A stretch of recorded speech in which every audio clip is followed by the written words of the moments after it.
All right, we are here at Edgefest 21 with the legendary Perry Ferrell. Welcome. How are you? Oh, I'm feeling really, really good. Yeah. You're looking really good. Thanks, you too. You've got this glow going on. I love it. Oh, I like your necklace too. Thank you. I like your T-shirt. I wore this. Especially. I wore this for you because I did. heard that you had the opportunity to go to Chile for Lollapalooza, Yeah. and I've always wanted to visit the Valley of the Moon, and someday I'll get there. But Wow. I wanted to include this in our interview, so that's hot. this whole thing is for Perry. Thank you. Of course.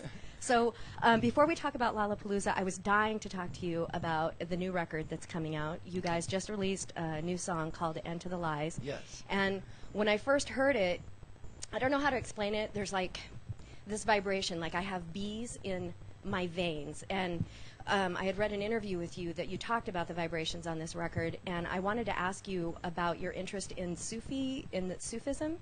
Well, I have an interest in comparative religions all the way around, you know. But I end up to not be very religious in the end. I just like to treat people nicely. That's really my religion. Well, I'm a huge fan of Hafeez and Rumi, who are famous Sufi poets. Wow. I'm so into it. Yeah. I think Hafeez had this beautiful poem about how the small man always likes to put everyone he knows into a cage, but the wise man, who has to duck when the moon is low, is always dropping keys for the beautiful, rowdy prisoners. I have a few Rumi books. Yeah, isn't he the best? Yeah, he's hardcore. Well, I think that when I heard End to the Lies, I had to immediately look up what's going on here because it's more than music, and I understand that you worked with the music masters of the Jujuka on it. Yes, we did. How did that come about, and who are they, for Well, people who don't know? They're mysterious. I was just outside speaking with the drummer of Weezer, Josh Freeze, and he laughingly said to me, he said, "Are you going to go get ready now?" And I said, "Yeah." He goes, "Going to sacrifice a couple of animals, do your thing?" And I said, "Well, I'm not going to do that tonight, but however, I did that on the record." And he said, "What do you mean?" And I said, "Well, these guys, these masters of Jujuka, they literally need to sacrifice a goat before they begin playing. And so in order to work with them, we had to let them sacrifice a goat. But the good news is they let one go free." They recorded it in their kitchen, in their madrasa?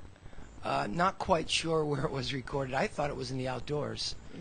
But there's only one animal sacrifice, but as I say, just to keep things even, they let one run free into the wilderness. When does the new Jane's Addiction album come out?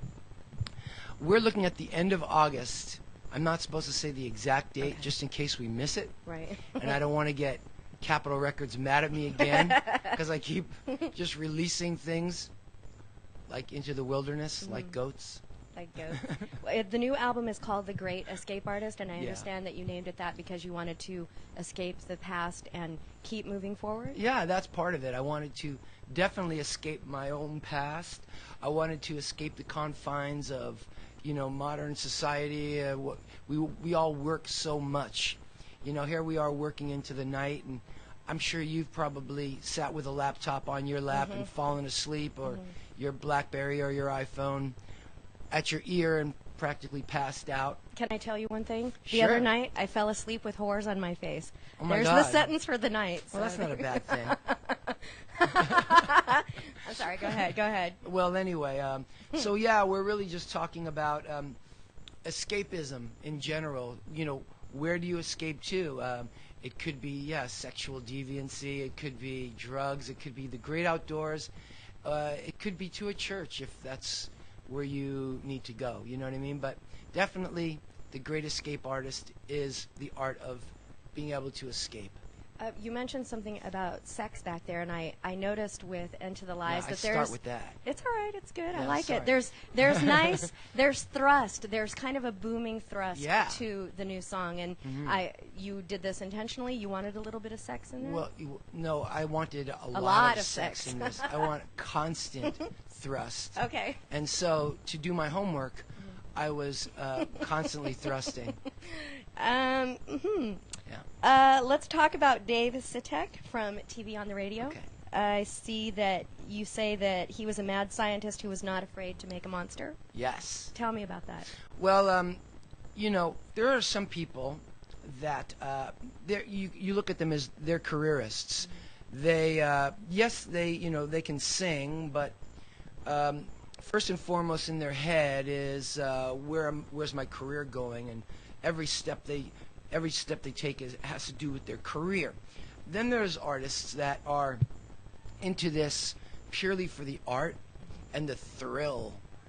And Dave Sitek is one such fellow where, listen, he could have played it safe with us and said, well, we should do this because it sounds just like the old Jane's Addiction, but he couldn't help himself. He just has to be in the future. And we like that because we're those type of people ourselves where I would love to be able to tell everybody that I have a plan to make lots of money, but I don't. My only plan is let's make lots of whoopee, let's make lots of fun, and let's have a great time. What now? He can't tour with you because he's got his own thing going on. So who's performing with you tonight? Yeah, we have Chaney from The Living End. No, he did the Last Jane's record, okay. And he's one of the great living bass players in the world today. Well, tell me about some of the other songs on the new record. I heard something about broken people. Is that kind of a reference to people like Charlie Sheen and Lindsay Lohan, people who have public meltdowns? You're perceptive. It is kind of a reference to those people. It's about people that have the good fortune to be in better situations, but choose to kind of hang out with, I wouldn't call them losers, right, but people that are broken. Mm-hmm. There's a bunch of them hanging around in Hollywood. So yes. I hate to keep bringing it back to the first single that you guys have posted on your website, but I was curious about the lyrics for "End to the Lies" because the song is jamming as it is. If you really pay attention to the lyrics, I found myself wondering, who is this about? Well, I like to tell people it's a composite of assholes. Yes. Okay. A composite of assholes. Okay. Yes, it's a composite of assholes. Therefore, you can use the song for yourself and find your own composite of assholes and apply it. Tell me about "Splash a Little Bit of Water on It." "Splash a Little Water on It" is the story of, have you ever gone too far in the course of an evening and you know where you have to be tomorrow, but you say, oh, you know what, I'll make it tomorrow. Tomorrow I will be there and I will make it, even though you know that you've already gone too far. So you go to the mirror. Well, at least the dudes do this. We go to the mirror and we look at the mirror and we splash a little water on it. That is delicious. I'm going to keep an eye on my guy friends to see, okay, whose face is wet. Go stand in a corner. Tell me, the irresistible force met the immovable object. Is that something about the Big Bang Theory? Yeah, it's the Big Bang Theory, but I look at it in the I look at the Big Bang as really sexual exploit. So it's a cosmic sexual exploit rather than this just scientific, dead, unconscious happenstance. This was two energies that just wanted to get down. And what happened? Bam! The world was created. And it really was. And here we are talking about it. Well, congratulations on Lollapalooza. You're celebrating 20 years this year?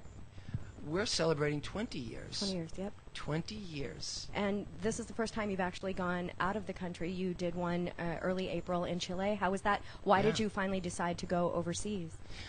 I've always wanted to and had the desire, but the honest truth is I didn't want to whore it out to just anybody, license the name. I've been invited to do that for 20 years.